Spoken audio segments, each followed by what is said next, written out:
Bismillahirrahmanirrahim. Assalamualaikum warahmatullahi wabarakatuh. Waalaikumsalam warahmatullahi wabarakatuh. Yang saya hormati rekan-rekan guru SMA Negeri 1 Jembenalan. Sebelumnya marilah kita panjatkan puja dan puji syukur kita kehadirat Allah Subhanahu wa taala, di mana di kesempatan siang ini kita diberi kesempatan sehingga pada siang hari ini kita bisa berkumpul di ruangan ini dalam keadaan sehat tanpa apapun. Bapak Ibu guru yang saya hormati, di sini saya akan menyampaikan rangkaian tugas kami sebagai calon guru penggerak angkatan 9, yaitu diseminasi aksi nyata modul 1.4 materi tentang budaya positif.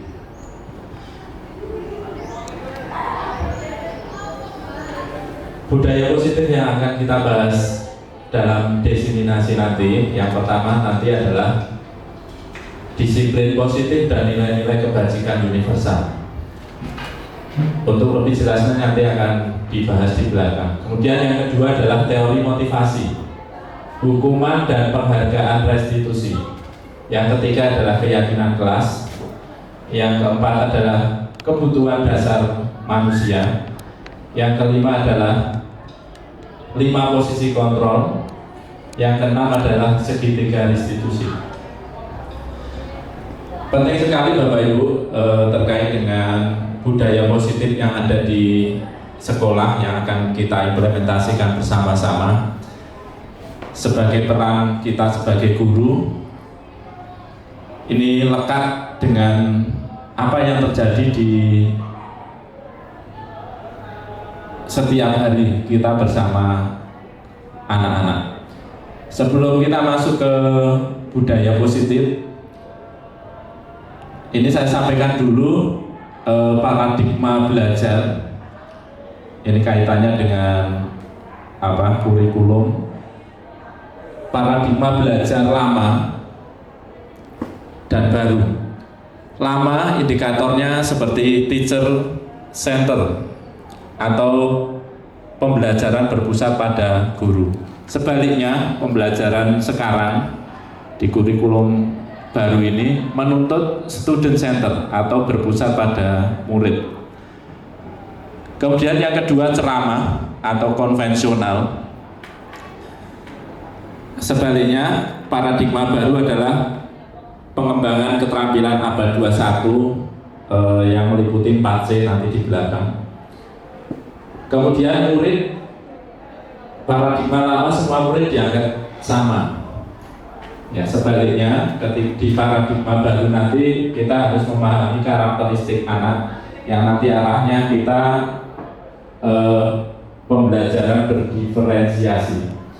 Kemudian di paradigma lama, konsentrasi pada hasil, fokus pada hasil, tes, ulangan, kemudian PTS, UAS. Di paradigma baru, konsentrasi pada proses. Jadi ada assessment as learning, ada assessment for learning, tetapi juga ada hasil juga, yaitu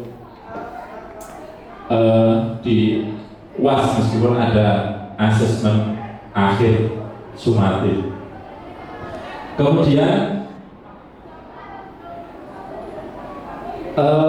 di kurikulum Merdeka itu kita selalu mendengar, membaca tentang pembelajaran yang sesuai dengan paradigma Ki Hajar Dewantara. Sebenarnya ini bukan hal yang baru ketika kita masih menjadi siswa dulu, selalu didengungkan istilah-istilah dalam Ki Hajar Dewantara itu. Bahkan di lorong-lorong sekolah, di tembok sekolah, di kelas, tentang filosofi Ki Hajar Dewantara itu selalu ada. Contoh, Tuku Handayani, Engarso Tulodo, Madya Manungkarso Tuku Handayani, kemudian kodrat alam, kodrat zaman, sistem pamong, tripusat pendidikan itu kan dari dulu sebenarnya sudah ada. Tetapi di kurikulum Merdeka ini sekarang juga mulai diangkat kembali yang orientasinya adalah filosofi Ki Hajar Dewantoro. Kemudian di kurikulum Merdeka itu selalu menekankan profil pelajar Pancasila, 6 profil pelajar Pancasila, mulai dari beriman bertakwa, kemudian berkebinekaan global, gotong royong, kreatif, bernalar kritis sampai mandiri.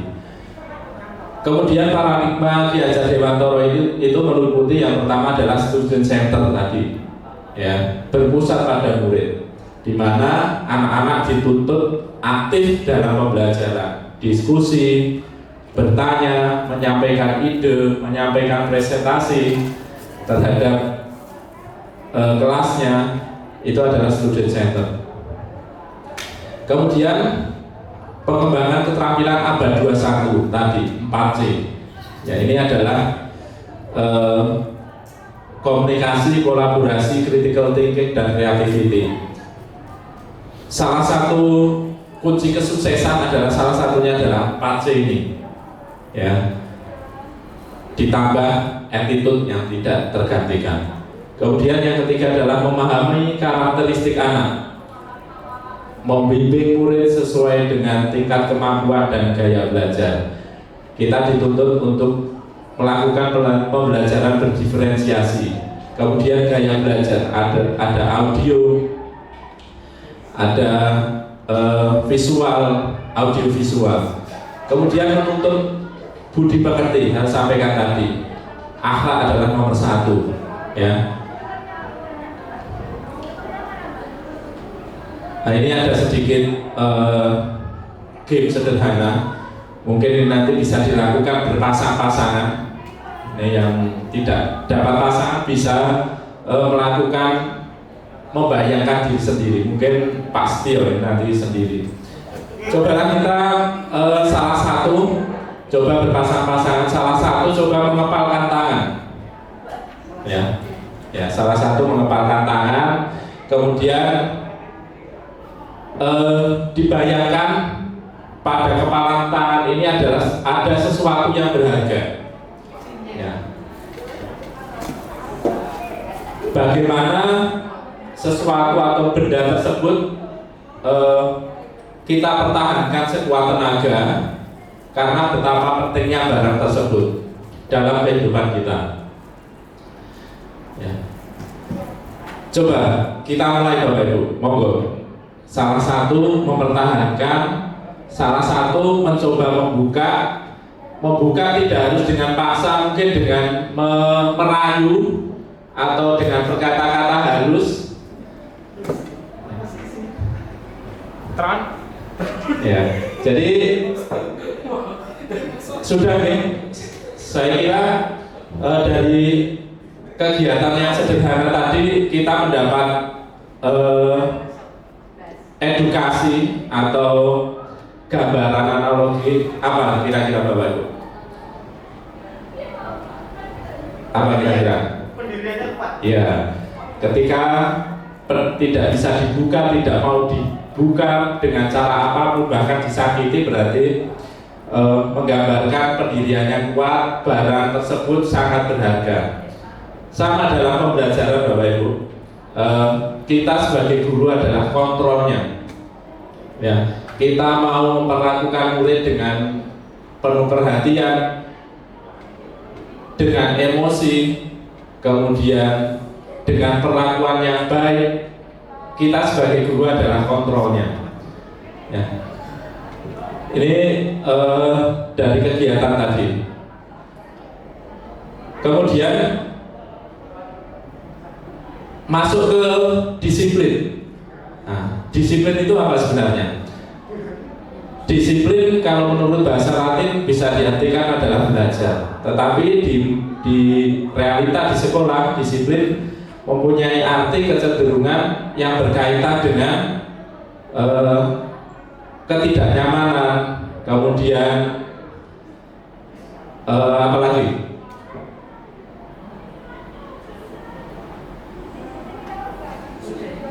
Apalagi disiplin. Keras. Ya, keras. Harus dipatuhi. Ya, harus dipatuhi. Sakot. Ya, nah, mungkin ya ada bahasa sekarang adalah saklek, killer, ya saatnya, ya. Sehingga mereka bisa kembali pada kelompok mereka dengan karakter yang lebih kuat.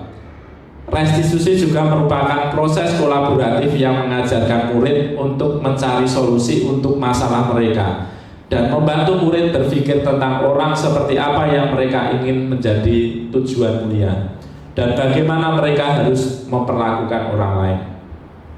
Ya, jadi ketika anak melanggar aturan atau melanggar, istilahnya di sini adalah keyakinan kelas, paling ideal kita bisa menggunakan restitusi. Ya. Restitusi. Nah, ini tadi perbandingan antara hukuman dan konsekuensi. Identitas gagal hukuman seperti yang sudah saya sampaikan di awal tadi bersifat negatif, mulai dari menyakitkan, kemudian pelaku atau pelanggar tidak mendapatkan keadilan, kemudian sering kata-kata yang keluar adalah kamu harus, wajib, tidak ada alasan, ya. Peraturannya harus seperti ini, kemudian sehingga anak cenderung membenci peraturan, anak cenderung berperilaku pasif, bahkan agresifnya meningkat. Kemudian korban mendapatkan ketidakadilan. Kemudian konsekuensi cenderung netral. Sesuatu yang harus terjadi sudah diketahui oleh, dalam konteks di sini adalah murid sebelumnya. Kemudian tidak nyaman untuk murid jangka waktu pendek saja, tetapi di hukuman dampak negatifnya bisa jangka panjang. Kemudian memerlukan monitoring dan supervisi terus-menerus dari guru. Kemudian kerjasama dengan BK di sini, naik lagi ke kesiswaan sampai ke kepala sekolah. Kemudian sering kata-kata indikatornya adalah apa peraturannya, mampukah kamu melakukannya, terima kasih. Murid anak menghormati peraturan, endingnya. Kemudian restitusi. Restitusi itu merupakan pilihan,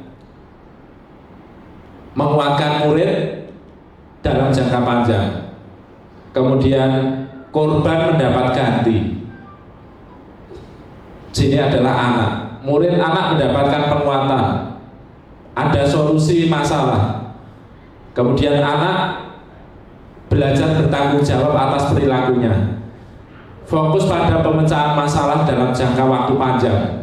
Kemudian salah satu kata-kata nanti kita terakhir kalau waktunya cukup bisa kita praktekkan ketika memberi restitusi kepada anak.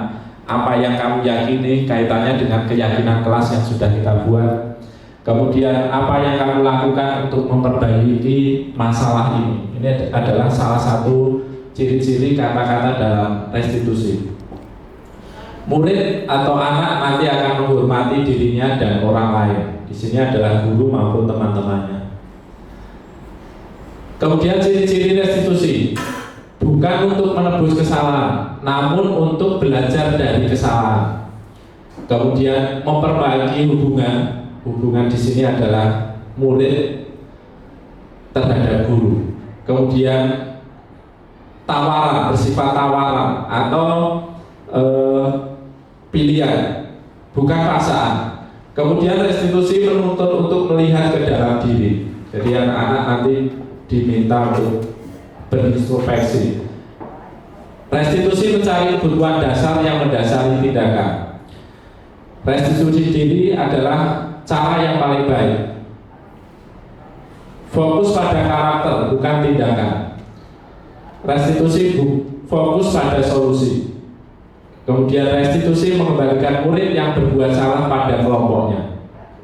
Nah, sering kita lihat ketika anak melakukan kesalahan, diasingkan sementara dengan kelompoknya atau kelasnya. Contoh suruh keluar kelas dulu sampai jamnya habis, kemudian atau disuruh mengerjakan di luar. Itu adalah yang bertolak belakang dengan restitusi.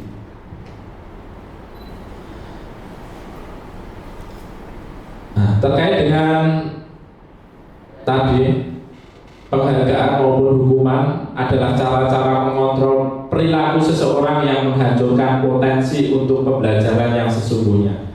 Ini menurut Kohn, secara ideal tindakan belajar itu sendiri adalah penghargaan sesungguhnya. Pengaruh jangka pendek dan jangka panjang. Penghargaan tidak efektif, penghargaan merusak hubungan, penghargaan mengurangi ketepatan, penghargaan menurunkan kualitas, kemudian penghargaan mematikan kreativitas, penghargaan menghukum, motivasi dari dalam diri, intrinsik. Ya, sebelum kita membahas ke restitusi, sebaiknya kita mulai dulu dengan keyakinan kelas. Ini pertanyaannya, Bapak Ibu Guru, apakah di kelas masing-masing sudah membuat keyakinan kelas? Sudah, Pak. Ya, sudah, alhamdulillah. Kita sebaiknya di awal membuat keyakinan kelas. Yang dulu istilahnya bukan keyakinan kelas, ya, kesepakatan kelas. Ada kontrak belajar. Ya, sekarang istilahnya keyakinan kelas. Kenapa keyakinan kelas? Nanti di belakang ada penjelasannya. Keyakinan kelas itu adalah nilai atau kebiasaan-kebiasaan yang disepakati, diyakini, dan dijalankan bersama sehingga membentuk murid yang mandiri, penuh hormat, dan bertanggung jawab. Ya, jadi keyakinan kelas ini biasanya dilakukan di awal pembelajaran bisa, atau di awal pertemuan atau semester. Ya. Karena kita mengajar di kelas yang sama biasanya bisa dilakukan di awal semester. Ya. Mengapa tidak peraturan saja atau peraturan kelas? Mengapa harus keyakinan kelas? Kemudian mengapa kita memiliki peraturan yang harus datang tepat waktu pada saat mengikuti pelajaran? Karena untuk mendukung motivasi intrinsik. Ya, jadi kalau peraturan, kemudian kontrak belajar itu adalah kita melakukan karena faktor eksternal, karena aturan tersebut. Tetapi ketika kita menggunakan keyakinan kelas yang dibuat bersama-sama, ini akan memotivasi motivasi intrinsik anak. Jadi bukan karena paksaan, ya, karena sudah dibuat bersama-sama. Kemudian nilai-nilai kebajikan universal. Nilai-nilai kebajikan universal yaitu sifat-sifat yang positif manusia yang mempunyai tujuan mulia yang ingin dicapai setiap individu. Nilai-nilai tersebut bersifat universal, lintas bahasa, suku, bangsa, agama maupun latar belakang. Setiap perilaku perbuatan memiliki tujuan. Ini menurut literatur Dr. William Glasser pada teori kontrol tahun 94, nanti di belakang akan kita pelajari. Kemudian dengan mengaitkan nilai-nilai kebajikan yang diyakini seorang, maka motivasi intrinsiknya akan terbangun sehingga menggerakkan motivasi dari dalam bentuk dapat mencapai tujuan mulia yang diinginkan. Nilai-nilai kebajikan yang ingin dicapai tersebut kita kenal dengan profil pelajar Pancasila. Tadi salah satu ciri kurikulum Merdeka adalah penekanan, penguatan profil pelajar Pancasila yang ada 6 dimensi, mulai dari beriman bertakwa pada Tuhan Yang Maha Esa dan berakhlak mulia, mandiri, bernalar kritis, kebinekaan global dan bergotong royong kreatif terakhir. Nah, ini bisa dilihat dari visi sekolah. Visi sekolah juga arahnya, tujuannya adalah 6 dimensi pelajaran Pancasila. Nilai-nilai kebajikan universal ini sebenarnya adalah penekanan kepada siswa bahwa siswa itu ketika melakukan kesalahan disadarkan, bukan disalahkan. Nah, ini yang pertama, tadi di depan sudah saya singgung tentang teori motivasi perilaku manusia. Manusia, entah itu tujuannya baik, tidak baik atau jelek, itu pasti mempunyai tujuan, mempunyai dasar. Nah, menurut Dian Ghosh dalam bukunya Restructuring School Discipline, ini ada motivasi itu ada 3 yang nanti mengerucut menjadi 2, yaitu eksternal karena dorongan dari luar dan internal. Yang pertama, tujuan menghindari ketidaknyamanan, hukuman. Apa yang akan terjadi apabila saya tidak melakukannya? Teori eksternal. Di kelas sering saya sampaikan kepada anak-anak, saya tanya bahwa dia mengikuti pembelajaran itu salah satunya hampir 75% ke atas karena faktor eksternal. Karena tidak dapat nilai, karena nilainya jelek, karena takut pada gurunya, karena gurunya tidak nyaman, karena gurunya melakukan bullying. Ya, jadi itu adalah faktor ketidaknyamanan karena takut dari hukuman. Jadi motivasi eksternal. Yang kedua, mendapatkan imbalan dari orang lain atau institusi. Di sini dalam konteks adalah guru. Itu juga motivasi eksternal. Nah, sering sekali kita sebagai guru memberi reward apresiasi berbentuk barang. Mungkin dalam jangka pendek itu baik, anak-anak akan termotivasi.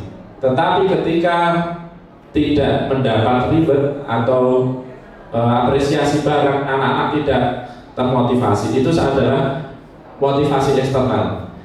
Nah, yang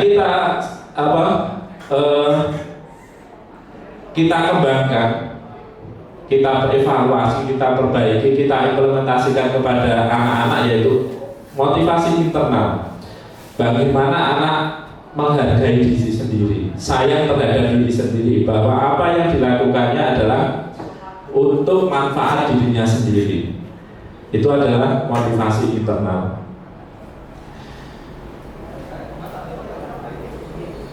Teori motivasi perilaku manusia, ini merdeka itu menurut Ki Hajar Dewantoro adalah tidak hanya terlepas dari perintah, akan tetapi juga cakap buat perintah diri sendiri. Jadi artinya kita itu bergerak, kita itu berperilaku tidak berdasarkan perintah saja, tetapi bagaimana kesadaran diri kita melakukan sesuatu itu atas dasar kesadaran diri sendiri.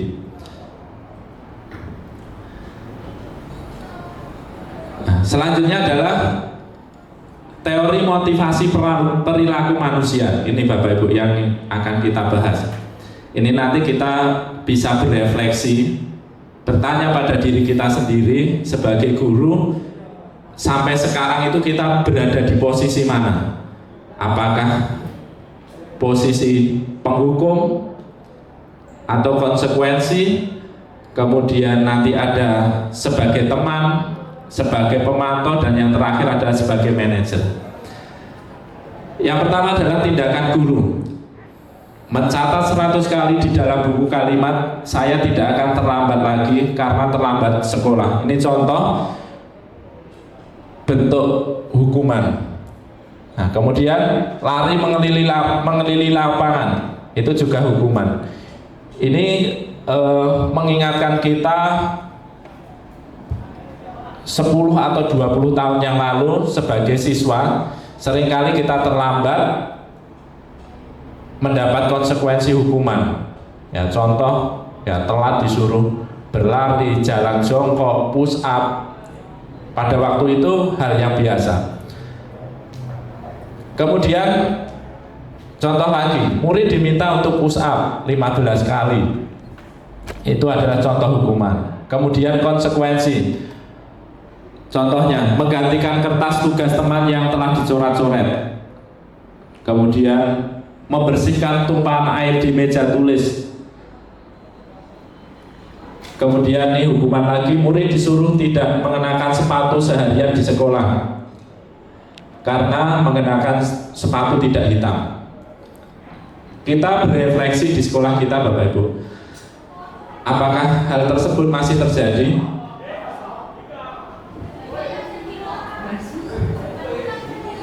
Masih, Pak. Iya, masih. Berarti apakah hal tersebut tidak boleh? Boleh saja, tetapi harus melalui fase-fase tertentu. Contoh, melalui pendekatan nanti di belakang dengan pendekatan segitiga restitusi dulu. Kemudian kalau benar-benar anak itu memang sudah mentalnya tidak bisa melakukan pendekatan seperti itu, ya bagaimana lagi. Salah satu efek jerah adalah itu hukuman. Kemudian ini adalah perbedaan konsekuensi. Terkadang kita sulit membedakan antara hukuman dan konsekuensi.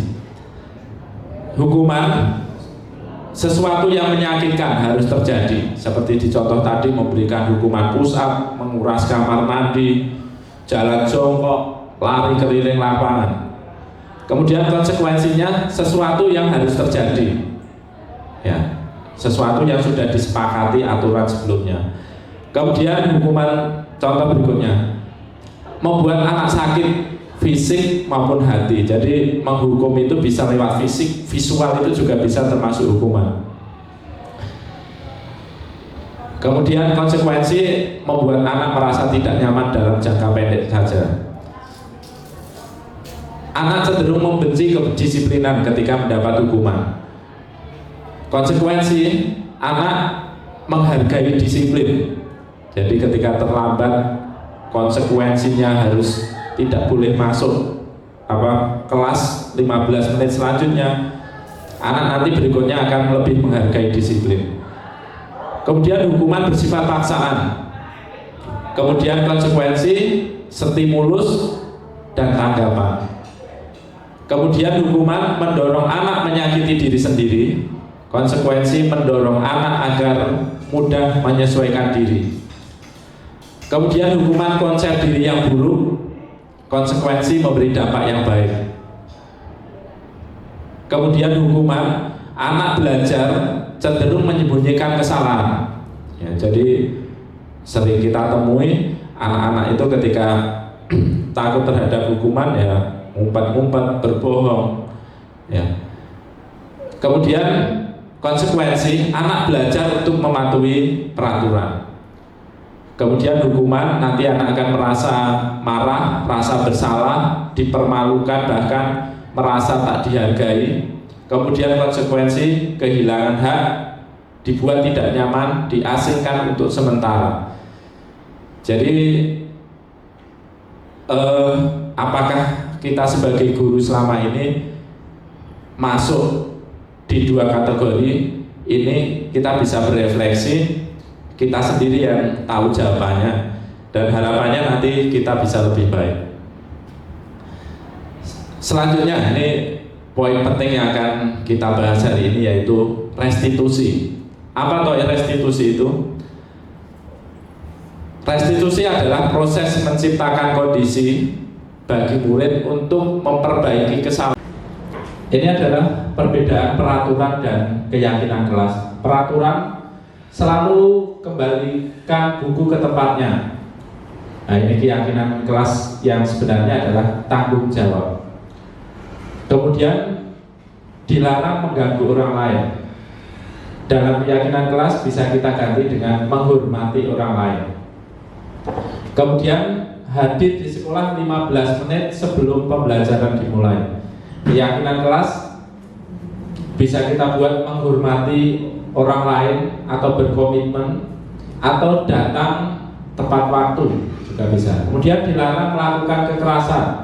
Keyakinan kelas yang bisa kita buat yaitu keselamatan, menghormati orang lain. Kemudian dilarang menggunakan narkoba. Keyakinan kelas adalah kesehatan. Kemudian bergantian atau menunggu giliran. Keyakinan kelasnya adalah menghormati orang lain atau bersabar. Gunakan masker. Ini adalah untuk kesehatan, keselamatan. Kemudian jangan berlari ke kelas atau koridor. Ini adalah untuk keselamatan, keamanan. Dan masih banyak lagi.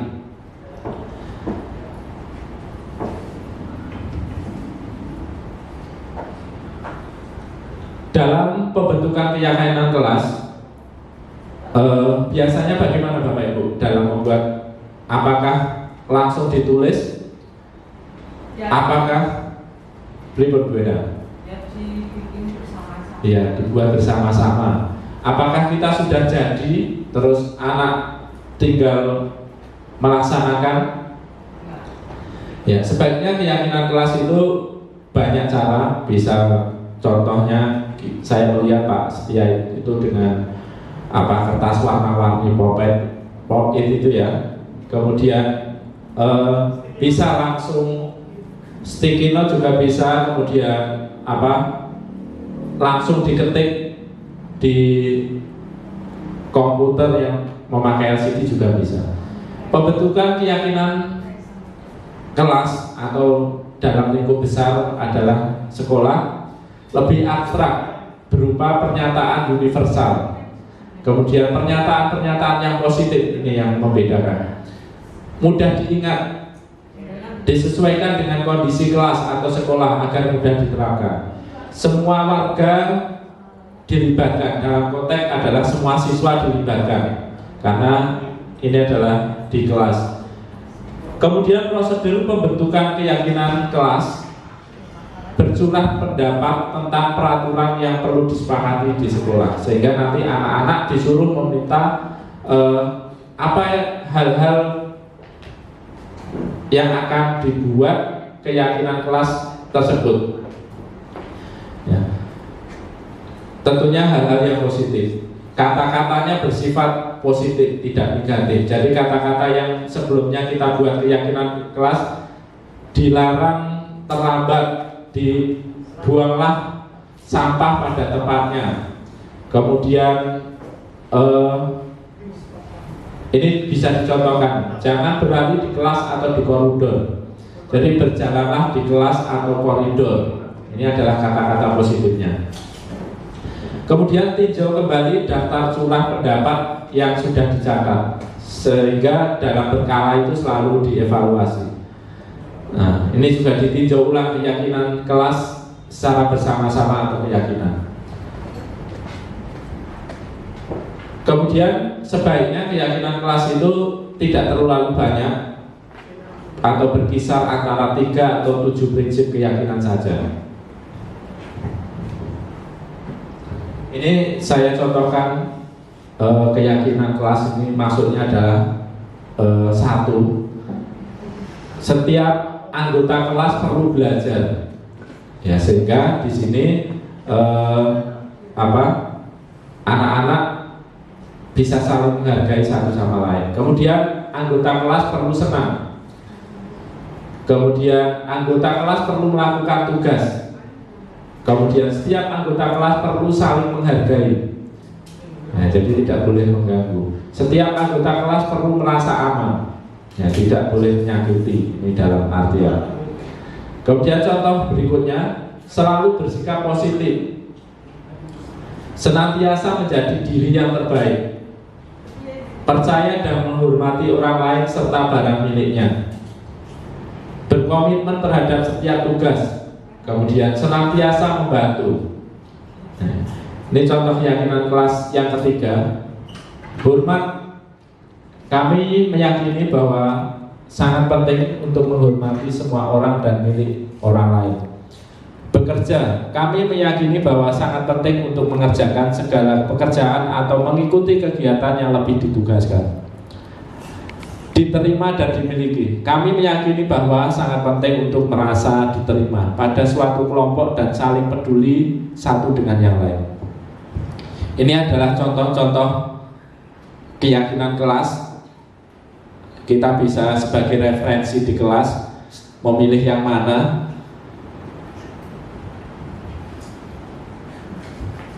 Nah, kemudian dalam pembuatan keyakinan kelas biasanya menggunakan tabel T. Tabel T itu seperti apa? Tabel T itu ini dicontohkan: percaya dan menghormati orang lain dan barang miliknya. Ini tampak seperti dan tak tampak seperti. Tampak seperti meminta izin terlebih dahulu jika meminjam barang orang lain. Kemudian T yang negatif adalah langsung memakai barang yang bukan miliknya. Kemudian saling tegur sapa satu sama lain. Tidak mau berteman dengan orang yang berbeda agama, suku, dan budaya. Kemudian mencari solusi dari setiap permasalahan. Tak tampak seperti main hakim dan memutuskan hal semuanya. Kemudian tabel Y dalam membuat keyakinan kelas. Y terdengar, terlihat, dan berperilaku. Terdengar: selamat siang Bapak, izin masuk ruangan, maaf bisa minta tolong, terima kasih ya. Kemudian boleh saya bantu, maaf ya. Itu contoh dari terdengar. Kemudian terlihat. Terlihat di sini seperti menghargai pendapat orang lain, berbagi ketika memiliki sesuatu, meminta izin terlebih dahulu ketika memegang atau meminjam barang orang lain. Kemudian peduli ketika teman mendapat musibah atau empati. Kemudian Y selanjutnya adalah berperilaku, tersenyum pada setiap orang, kemudian berjabatan dengan sesama muhrim, berbagi ketika memiliki sesuatu, dan berpenampilan menarik. Ya, ini penting sekali. Kebutuhan dasar manusia ini dicontohkan siswa SD di sini.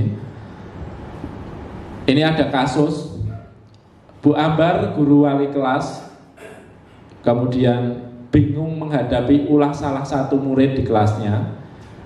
Berapa anak di kelas telah datang padanya dan mengeluhkan Doni yang seringkali meminta bekal makan siang. Jadi istilahnya apa? Ngompas.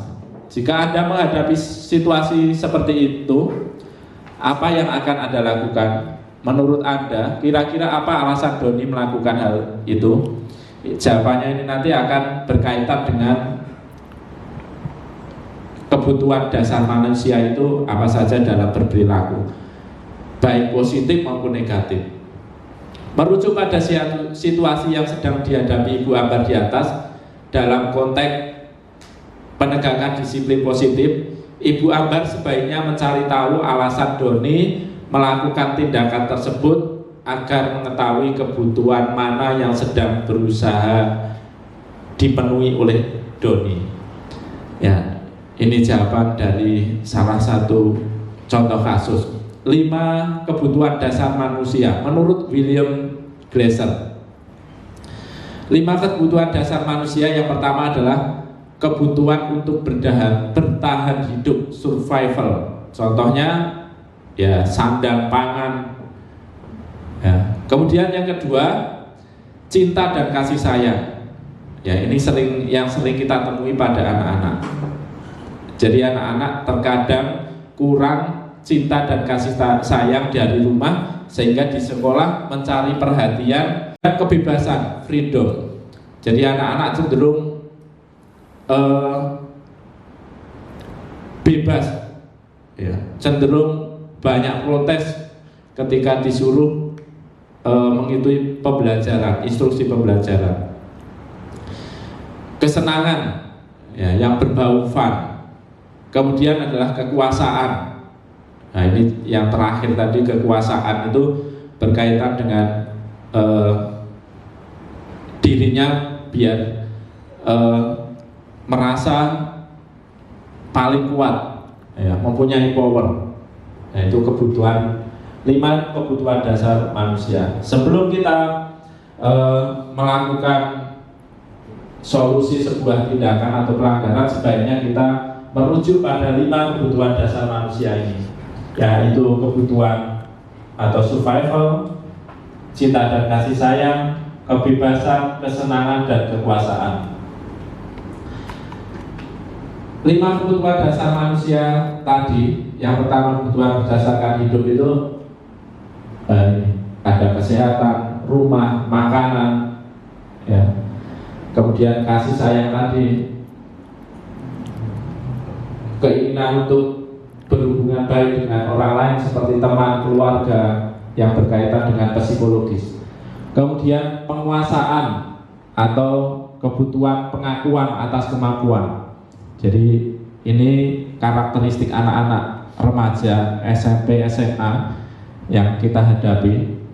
Kebutuhan ini berhubungan dengan kekuatan untuk mencapai sesuatu, menjadi kompeten, menjadi terampil, diakui atas prestasi dan keterampilan kita, didengarkan dan memiliki rasa harga diri.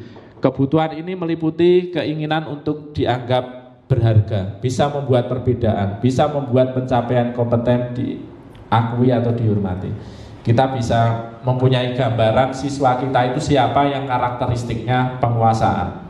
Mungkin di kelas Bapak Ibu, terutama yang menjadi wali kelasnya.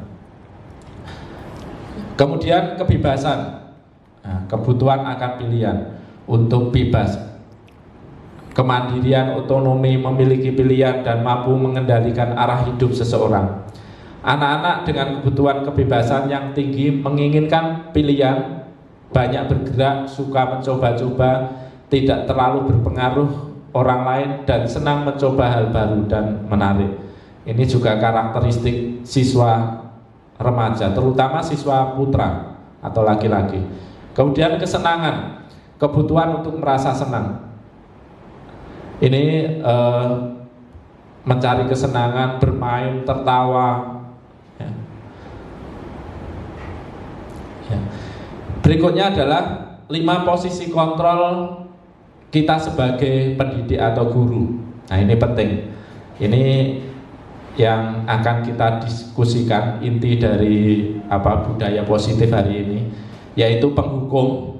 Itu digambarkan dengan kita sebagai guru memerintah dengan salah satu ciri-ciri katanya kamu harus, tidak boleh, dan sebagainya. Yang kedua adalah pembuat rasa bersalah. Kemudian yang ketiga, kita seperti teman. Keempat, pemantau. Dan yang kelima yang paling menurut saya paling baik adalah manajer. Agar lebih paham terkait dengan 5 posisi kontrol kita sebagai guru, mari kita melihat video berikut ini.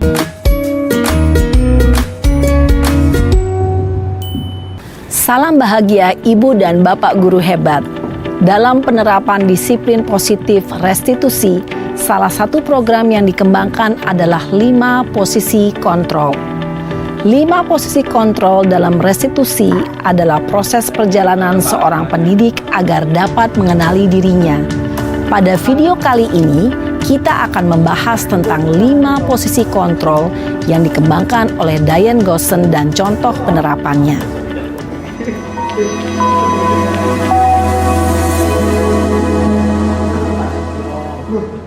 5 posisi kontrol itu adalah 1.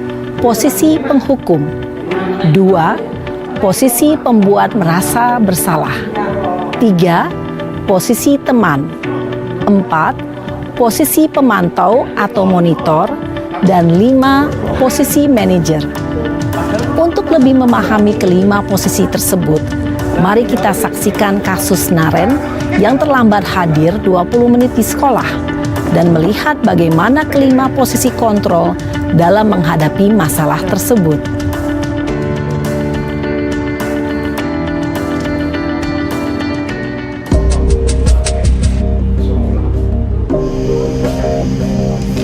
Ini contoh posisi kontrol penghukum. Naren! Sini kamu! Selamat pagi, Ya, Bu. jadi memanggil Selalu terlambat. nanti biasa Kamu deh, salah satu cirinya pasti dengan terlambat. adik atau kata Maaf, Bu. yang keras. Saya Apa? Masih keras. Apa coba? Alasan kamu apa lagi? Kapan sih kamu tidak terlambat? Malas sekali ya kamu jadi anak. saya Dasar pemalas. Gak kapok-kapok sih kamu. Sudah berapa kali terlambat? Sana, kamu keliling lapangan basket 2 kali. kenapa saya harus keliling lapangan basket, Bu? Kenapa? Kamu mau lawan ibu? Berani-beraninya jawab. Sudah terlambat, masih berani jawab pula. Sekarang, keliling lapangan basket 5 kali sekalian. Biar kapok. Cepat, pergi sana ke lapangan basket.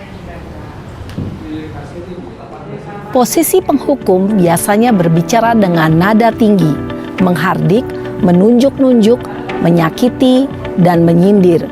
Hukuman bisa berupa fisik maupun psikis. Ibu dan bapak guru hebat.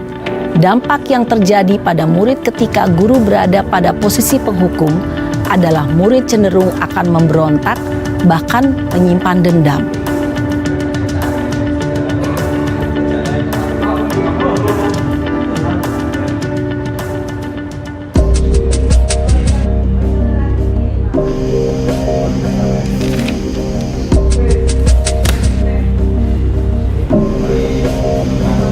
Naren!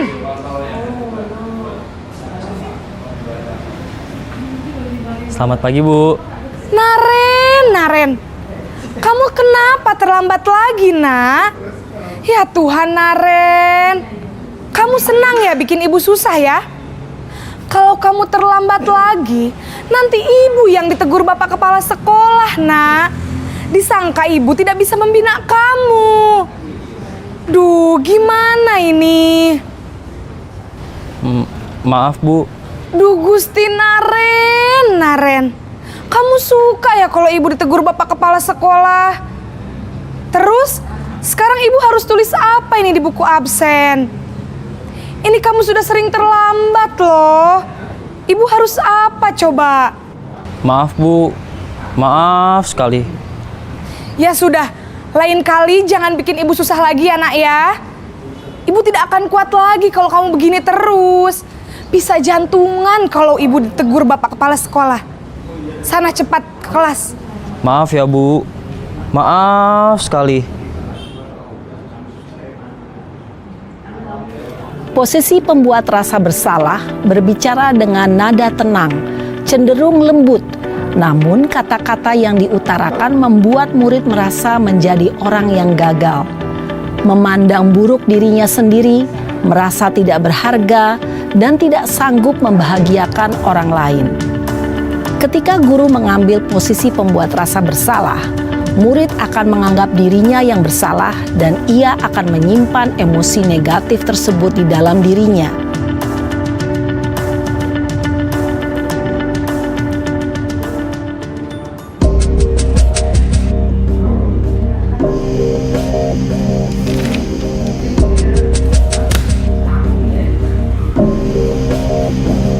Naren!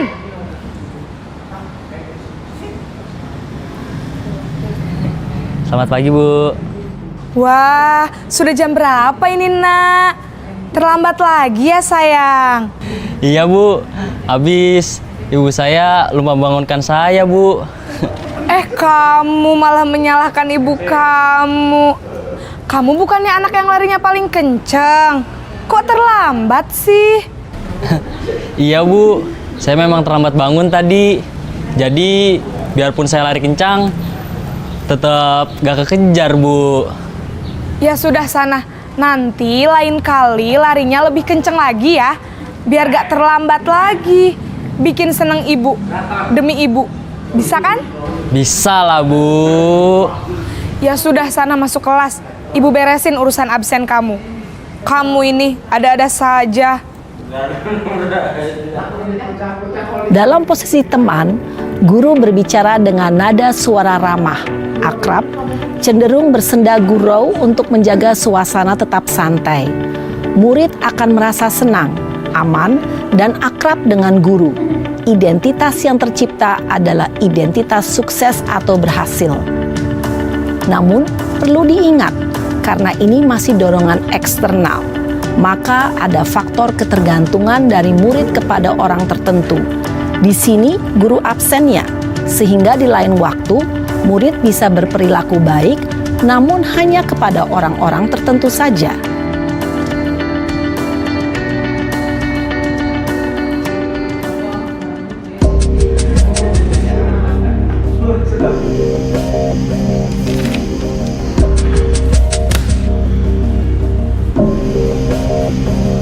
Naren!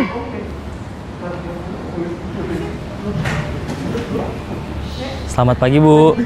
Naren, apa peraturan sekolah kita tentang jam berapa kita harus masuk sekolah, nak? Kita harus di sekolah jam 7, Bu. Iya, betul. Sekarang sudah jam 7.20. Naren sudah tahu konsekuensinya jika terlambat hadir. Paham, Bu. Saya harus tinggal kelas pas jam istirahat selama 20 menit. Iya, benar. Konsekuensinya demikian.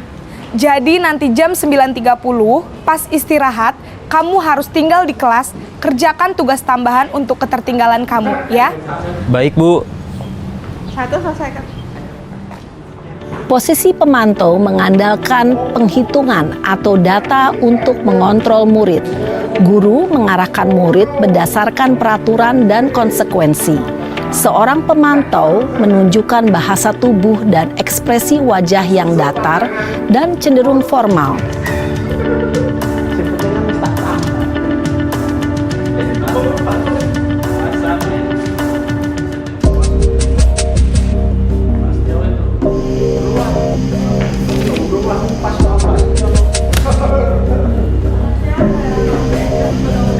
Naren!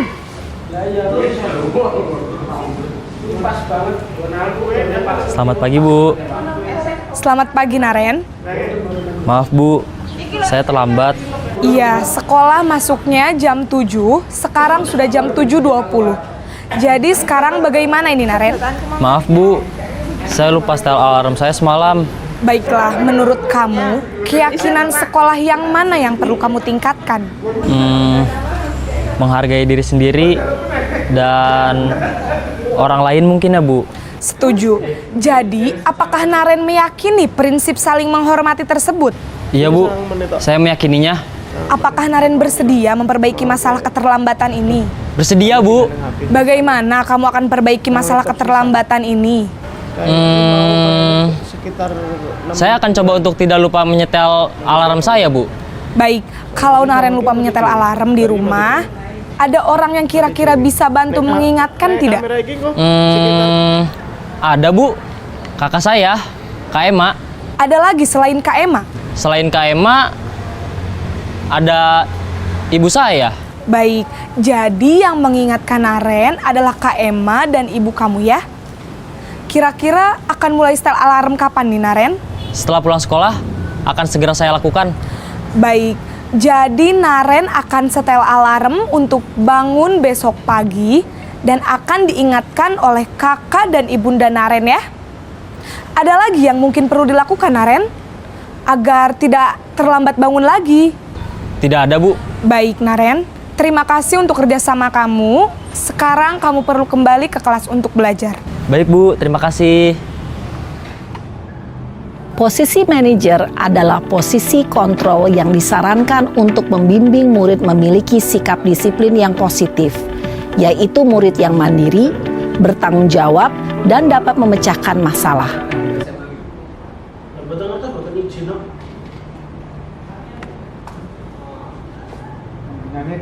Bagaimana Bapak Ibu? Kira-kira dari 5 posisi kontrol itu kita berada di posisi kontrol yang keberapa? Kalau saya jujur evaluasi pada diri saya banyak terkadang di membuat orang merasa bersalah. Terkadang kata kita, bahasa kita terkadang lembut, tetapi sebenarnya membuat anak itu merasa bersalah. Atau terkadang juga di posisi teman, ya, dekat dengan anak, kemudian memberitahu dengan melalui ketika kita obrolan atau bersenda gurau. Dengan segitiga restitusi ini saya berusaha ke arah manajer melalui segitiga restitusi. Memang idealnya adalah manajer. Mungkin Bapak Ibu Guru bisa saja berada di posisi sekarang, di posisi pemantau, teman, pembuat orang bersalah,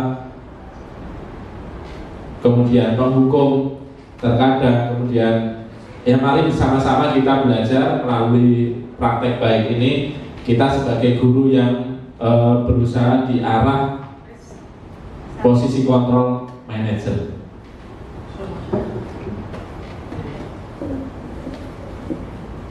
Ya, selanjutnya adalah bagaimana segitiga restitusi itu. Segitiga restitusi itu ada 3 tahapan. Yang pertama adalah menstabilkan identitas. Nanti akan saya beri contoh salah satu skenario obrolannya. Kemudian yang kedua adalah validasi tindakan yang salah.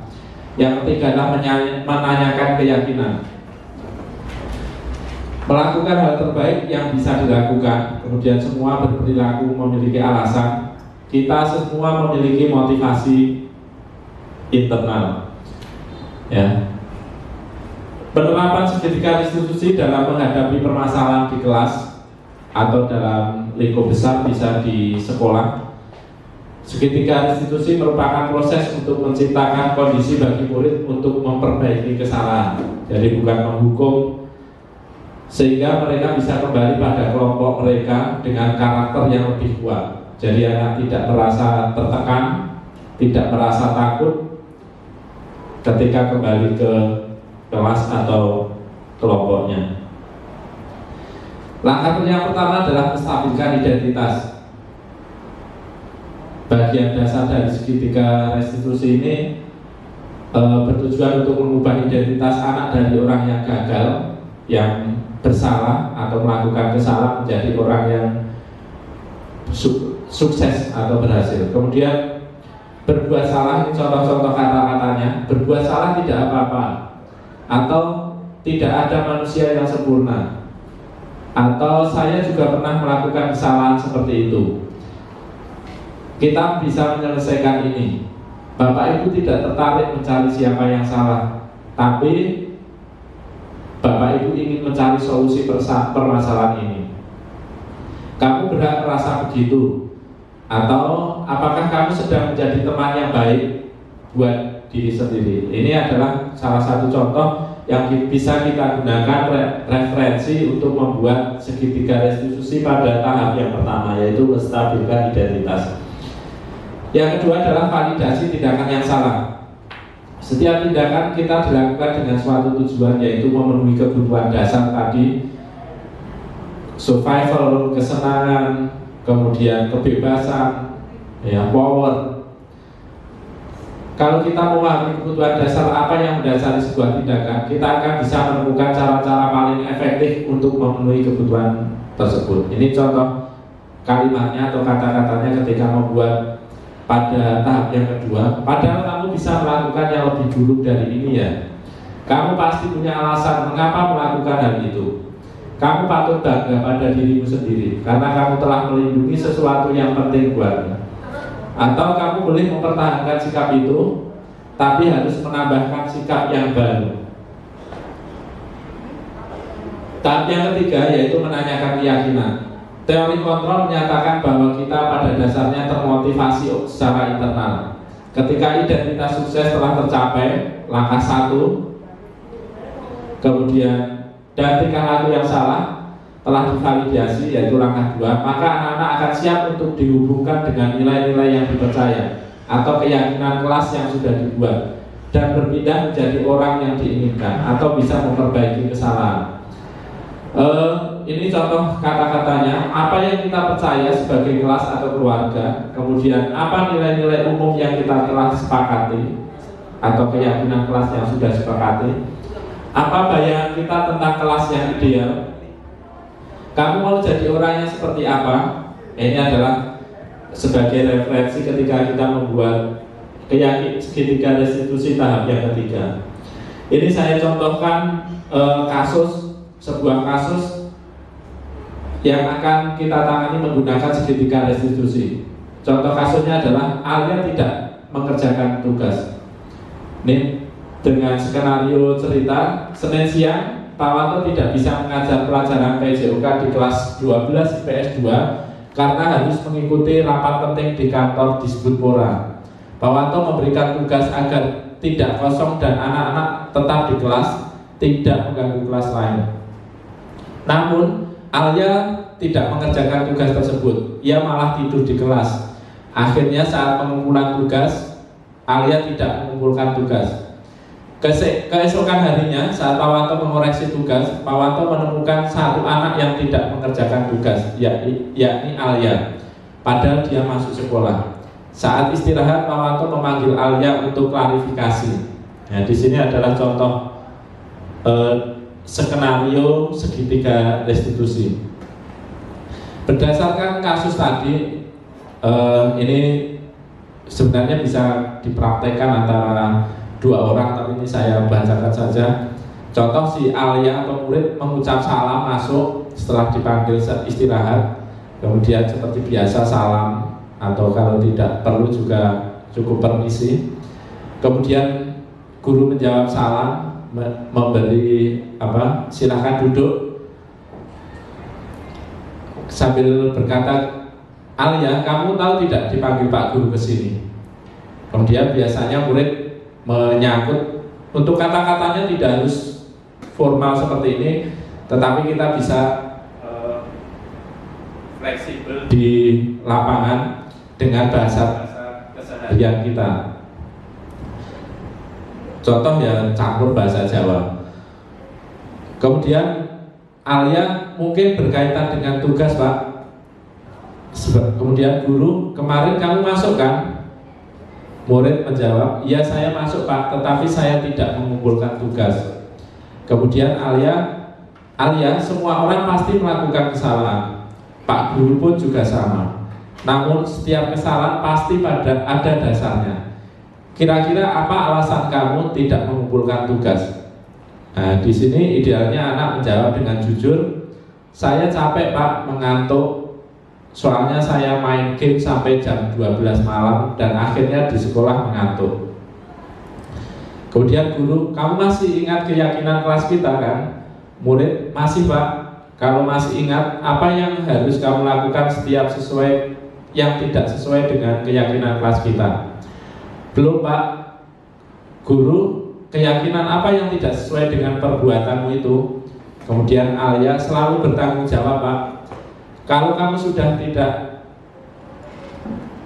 sesuai dengan keyakinan kelas kita, kira-kira solusi apa yang kamu tawarkan untuk memperbaiki kesalahanmu? Ya Pak, yang pertama mohon maaf Pak, saya tidak mengumpulkan tugas Pak Guru. Kemudian yang kedua, tidak main game sampai larut malam. Kemudian yang ketiga, saya akan mengerjakan tugas dari Bapak yang akan saya kumpulkan besok. Kemudian guru menjawab, saya apresiasi akan tanggung jawabmu, lakukan dengan baik, silahkan kembali dan istirahat. Ini bisa tertulis sehingga ketika suatu anak tersebut melakukan kesalahan kembali, bisa kita ingatkan melalui catatan yang sudah kita buat. Ya, jadi intinya adalah ketika kita sebagai guru, kita harus bisa mengimplementasikan 5 posisi kontrol ya, yang ideal, yaitu manajer. Kalau kita sekarang belum pada level itu, bagaimana caranya dari hari ke hari kita bisa memperbaikinya. Kemudian sebelum kita mencari solusi tentang kesalahan anak, sebaiknya kita juga merujuk pada 5 kebutuhan dasar manusia tadi, ya, mulai dari survival, kemudian ada kesenangan, kebebasan, ya. Jadi sehingga kita benar-benar menjadi pengajar, pendidik yang memberikan kebutuhan siswa secara optimal. Mungkin itu dari kami bahwa segitiga restitusi ini adalah menjadi solusi yang paling baik menurut kami ketika menghadapi siswa yang melakukan pelanggaran. Saya kira itu Bapak Ibu. Mungkin sebelum sesi ini saya akhiri, ada pertanyaan atau sharing dari Bapak Ibu, silakan. Saya Pak. Ya, monggo Pak Setio. Terima kasih waktunya Pak Anto. Berkaitan dengan ini 5 posisi kontrol yang harus dimiliki oleh seorang guru ya. Jadi kompetensi seorang guru haruslah kita bisa memandang 5 posisi kontrol ini. Nah, kemudian ini Pak Anto, bagaimana nanti ke depan agar guru-guru di SMA Negeri 1 Jogonalan ini bisa memahami berkaitan dengan 5 posisi kontrol yang harus dimiliki guru. Apakah nanti setelah kegiatan ini Pak Wanto akan memberikan suatu arahan-arahan sosialisasi atau mungkin nanti akan berbagi praktik baik terhadap guru-guru di SMA Negeri 1 Jogonalan, mengingat kegiatan seperti ini kan sangat penting sekali Pak. Seperti itu Pak. Terima kasih. Ya, terima kasih Pak Setio. Hari ini adalah dalam rangka pertanyaan dari Pak Setio, yaitu diseminasi berbagi praktek baik berkaitan dengan budaya positif segitiga restitusi. Kemudian rencana tidak lanjut ke depan nanti salah satunya adalah melakukan praktek baik ini dengan teman sejawat dan nanti dengan komunitas belajar yang lebih luas lagi, sehingga nanti semakin banyak Bapak Ibu guru yang satu frekuensi, motivasi yang sama, keluhan yang sama, kita cari solusi bersama, sehingga nanti semakin banyak Bapak Ibu guru yang menyadari posisi kontrol, sehingga nanti Bapak Ibu guru di SMA Jogonalan nanti akan tambah baik lagi. Itu saya kira Pak Setio. Terima kasih Pak Wanto. Semoga ke depan refleksi kepada guru-guru bisa benar-benar didampingi ya Pak Wanto ya. Iya, betul. Terima kasih Pak Setio. Mungkin itu saya ucapkan terima kasih kepada Bapak Ibu guru yang sudah hadir, sudah meluangkan waktu. Mohon maaf mengganggu waktunya. Semoga ini nanti bermanfaat.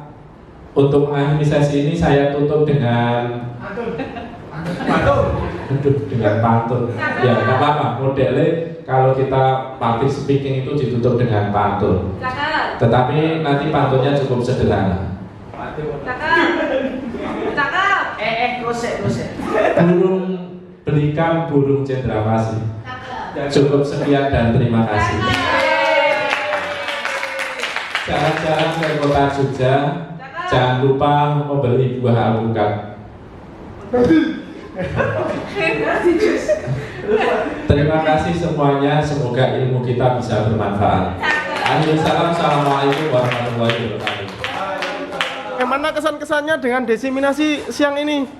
Luar biasa. Jadi apa ya yang saya dapatkan dari diseminasi dari Pak Wanto tadi itu apa ya? Maksudnya sebenarnya bisa diaplikasikan, diterapkan di rumah juga untuk mendidik anak gitu kan. Yang kaitannya dengan apa tadi? Memarahi anak tadi loh. Nah, kan tadi kan ada 5 itu kan ya, membuat apa itu? Rasa bersalah. Manajer itu. Itu kayaknya saya banget itu tadi. Yang membuat bersalah tadi dengan anak itu. Mungkin itu aja. Nanti bisa untuk apa ya? Ya yang baik saya ambil, saya terapkan untuk anak. Mantap. Terima kasih. Ya. Maju ya. Semoga nanti angkatan 11 nanti bisa. Gimana Ibu pendapatnya tentang diseminasi Pak Wanto? Ya masuk dalam pemikiran saya itu tentang hukuman tadi loh. Sama-sama menghukum tapi caranya berbeda. Ada yang cara kasar, kemudian ada yang cara halus. Padahal dengan cara halus pun sudah mengena gitu loh.